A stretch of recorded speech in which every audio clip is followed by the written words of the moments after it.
Jumpa lagi Bu dan Bapak Guru Hebat bersama saya Anggi Anggraeni dan rekan saya Siti Roma kami calon guru penggerak angkatan 9 dari Kabupaten Garut ya, dari SMPN 4 Limbangan. Kali ini kami tidak sendirian, kami ditemani dengan Bapak Kepala Sekolah Bapak Asep Kusdian. Bapak, Assalamualaikum. Waalaikumsalam. Nama Bapak? Alhamdulillah. Mungkin saya akan menyampaikan tujuan dari perbincangan kali ini, mungkin Mbak ya, karena kami ditugaskan pada modul 3.1 ini mengenai pengambilan keputusan berbasis nilai-nilai kebajikan. Jadi kami ditugaskan mewawancarai kepala sekolah di sekolah. Gitu. Bapak berkenan?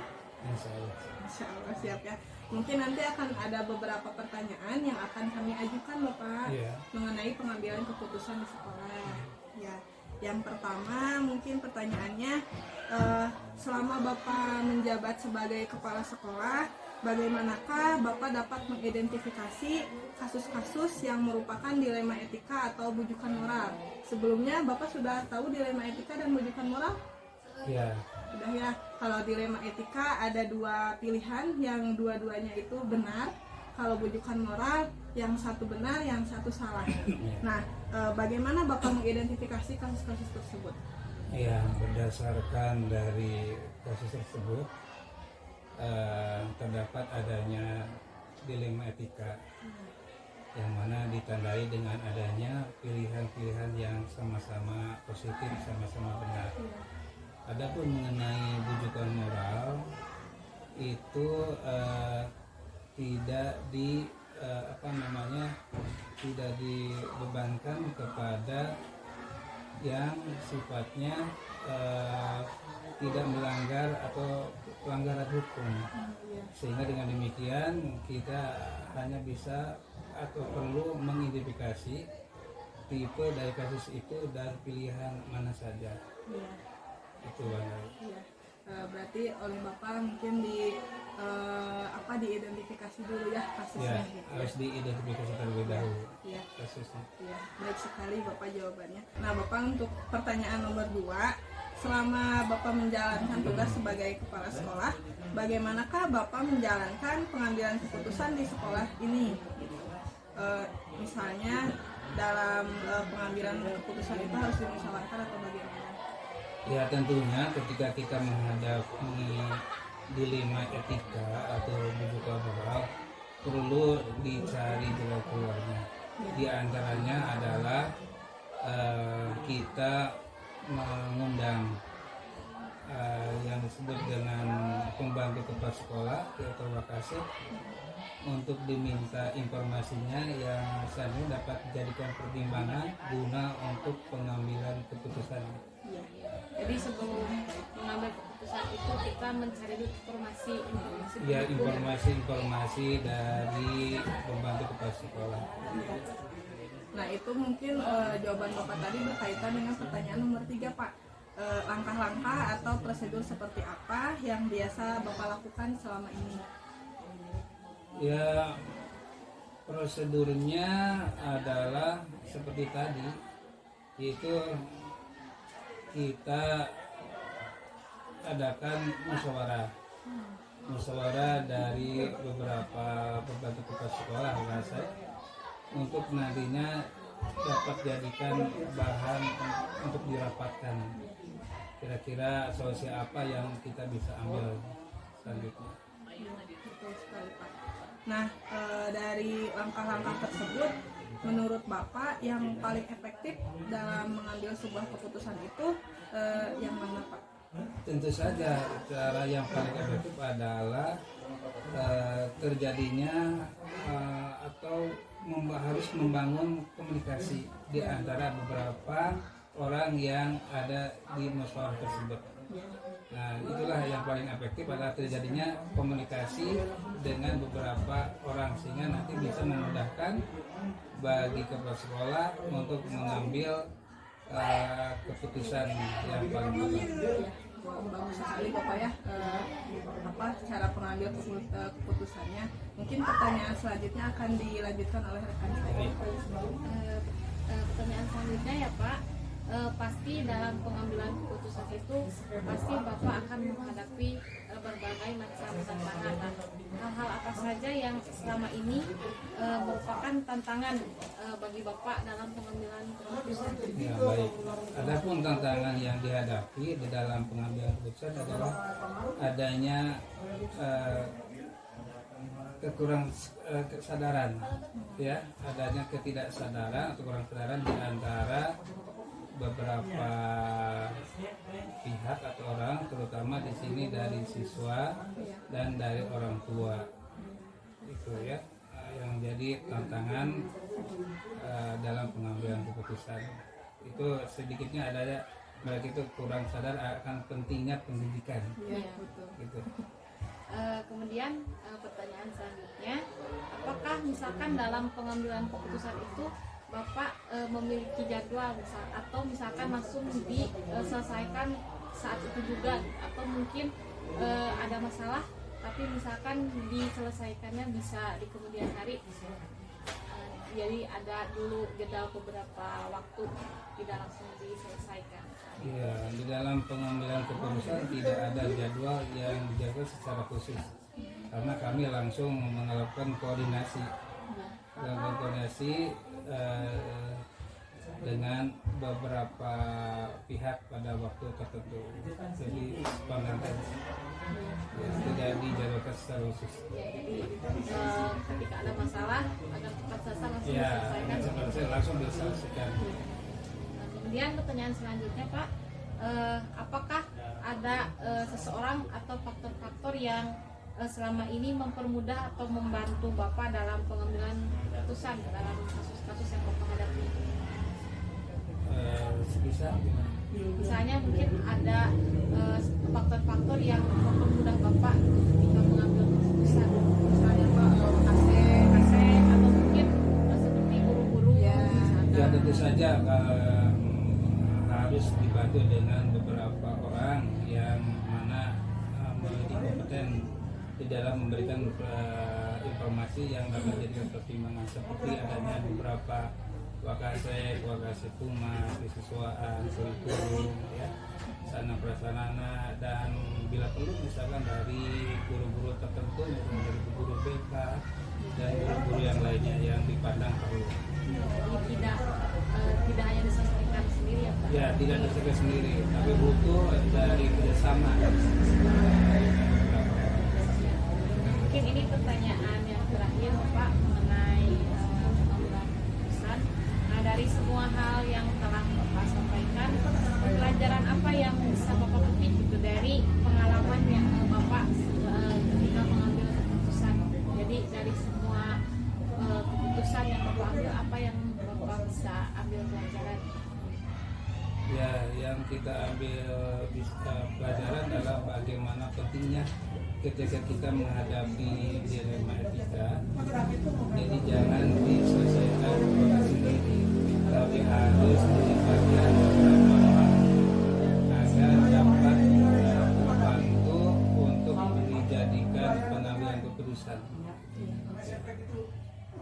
Ya, oke. Jadi mungkin ketika kita mengambil keputusan kita tidak bisa memutuskan sendiri, ya Pak. Benar, Meskipun harus. misalkan posisi kita ada sebagai pemimpin, Benar tapi sekali. kita pun tetap harus mendengar berbagai macam gagasan Mendapat dari masukan pendapat dari beberapa orang. Mungkin itu wawancara kita hari ini. Gitu. Terima kasih untuk pengalaman Bapak. Alhamdulillah saya dan Bu Anggi mendapatkan banyak pembelajaran dari wawancara hari ini tentang pengalaman bagaimana mengambil keputusan di sekolah ketika dihadapkan pada kasus-kasus dilema etika ya Pak. Mungkin sekian. Atur nuhun Bapak. Kepunten atas Punten diwakil. diwakil waktosna. Mugi Bapak sehat. Amin. Ya, Bapak. Assalamualaikum.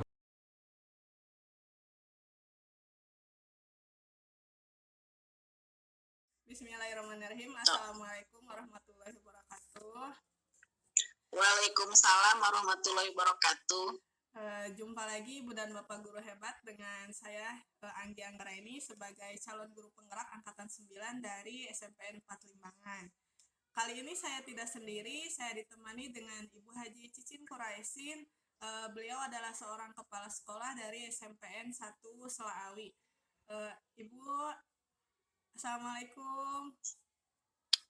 Waalaikumsalam. Ibu damang. Alhamdulillah samulihna. Alhamdulillah. Ibu mohon maaf waktunya terganggu mungkin oleh saya. Ya, ada yang bisa Ibu bantu? Iya, Ibu. Mungkin saya akan menyampaikan tujuan dari saya menghubungi Ibu, yaitu untuk wawancara dalam langkah-langkah pengambilan keputusan di sekolah, Ibu. Karena Ibu kan sudah banyak pengalaman sebagai kepala sekolah, jadi saya ingin belajar lebih banyak dari Ibu. Boleh, Ibu? Boleh, silakan. Mungkin nanti akan ada beberapa pertanyaan yang akan saya ajukan kepada Ibu ya. Ya, Ya, kita mulai Ibu ya pertanyaannya. Yang pertama, selama Ibu menjadi kepala sekolah, bagaimanakah Ibu dapat mengidentifikasi kasus-kasus yang merupakan dilema etika atau wujukan moral? Sebelumnya Ibu sudah tahu dilema etika dan wujukan moral? ya, Sudah ya? ya. Nah, bagaimana Ibu dapat mengidentifikasi kasus-kasus tersebut? Ya. Jadi untuk mengidentifikasi pertama yang sudah dilakukan gitu ya. Ya. Jadi melihat dari tipe kasusnya dulu ya. Jadi melihat dari tipe kasus dan pilihan yang muncul.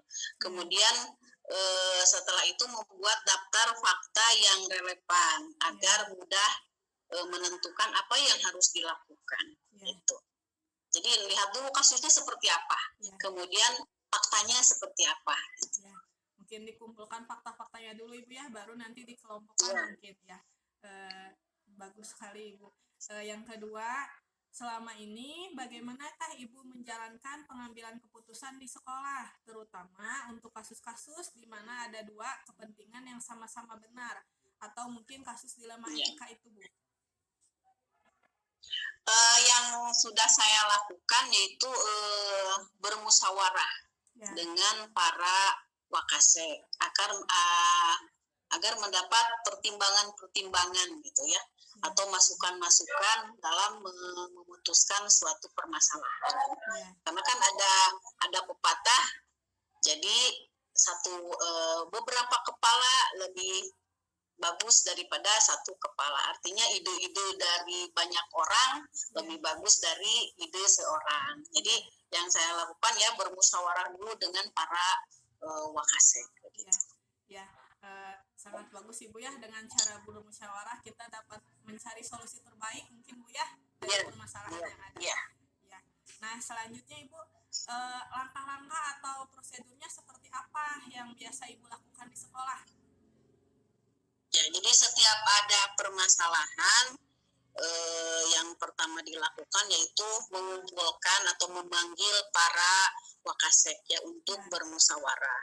Setelah mendapat keputusan atau kesimpulan, lalu diinformasikan ke para guru atau warga sekolah melalui rapat dinas. Bagus sekali Ibu langkah-langkahnya ya.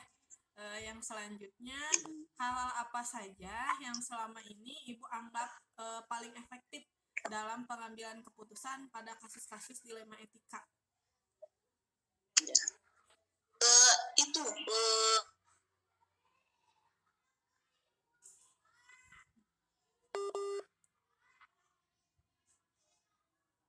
Para wakasek atau guru ya.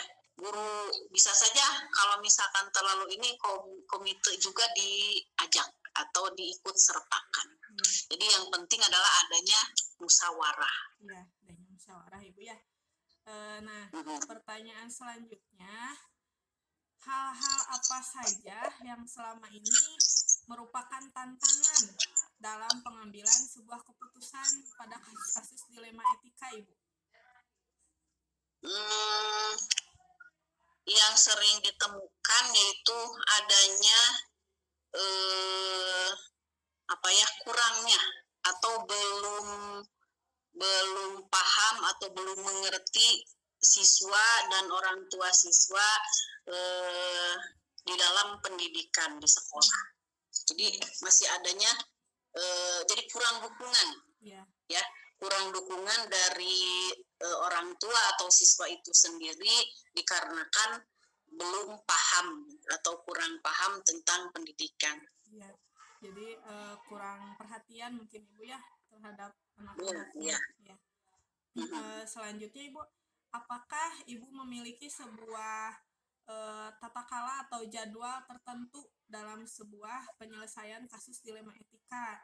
Contoh misalnya Ibu menjadwalkan misal sebulan sekali ada briefing atau langsung ada kasus diselesaikan gitu Bu.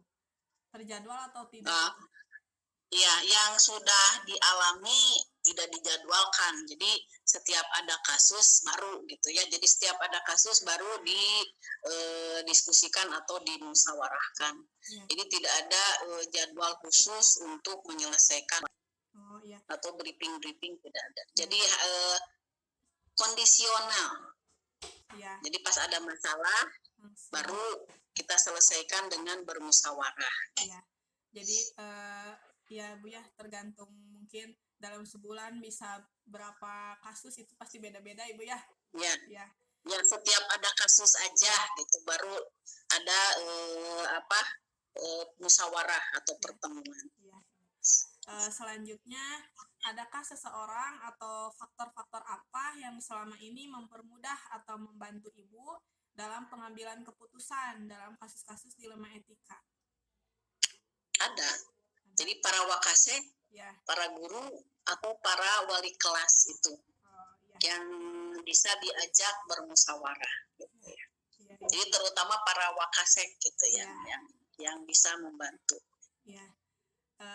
Yang terakhir Ibu, dari semua hal yang telah disampaikan tadi oleh Ibu, pembelajaran apa yang dapat Ibu petik dari pengambilan keputusan dilema etika ini? Yang bisa diambil hikmah ya dari kejadian-kejadian tadi atau kasus-kasus tadi. Jadi adanya budaya lingkungan sekolah yaitu budaya bermusyawarah untuk mengambil suatu keputusan. Jadi intinya di sekolah itu harus ada budaya bermusyawarah gitu ya, budaya lingkungan sekolah untuk bermusyawarah. Karena untuk mengambil keputusan kepala sekolah tidak bisa memutuskan sendiri. Jadi warga sekolah harus ikut mengambil keputusan. Ya Ibu, jawaban-jawaban Ibu tadi sangat luar biasa bagi saya gitu ya. Walaupun saya belum menjadi seorang pemimpin, mungkin banyak pelajaran yang bisa saya ambil dari jawaban-jawaban itu tadi. Mudah-mudahan bermanfaat ya. Ibu, terima kasih Ibu untuk waktunya.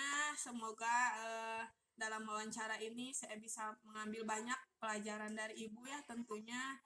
Semoga amin. Ya, semoga Ibu juga terus bisa menjadi kepala sekolah panutan, terutama bagi saya sendiri ya. Dan semoga Ibu sehat selalu. Amin. Ya, terima kasih Ibu sekali lagi untuk waktunya Ibu ya. Ya, sama-sama. Assalamualaikum Ibu. Waalaikumsalam warahmatullahi wabarakatuh.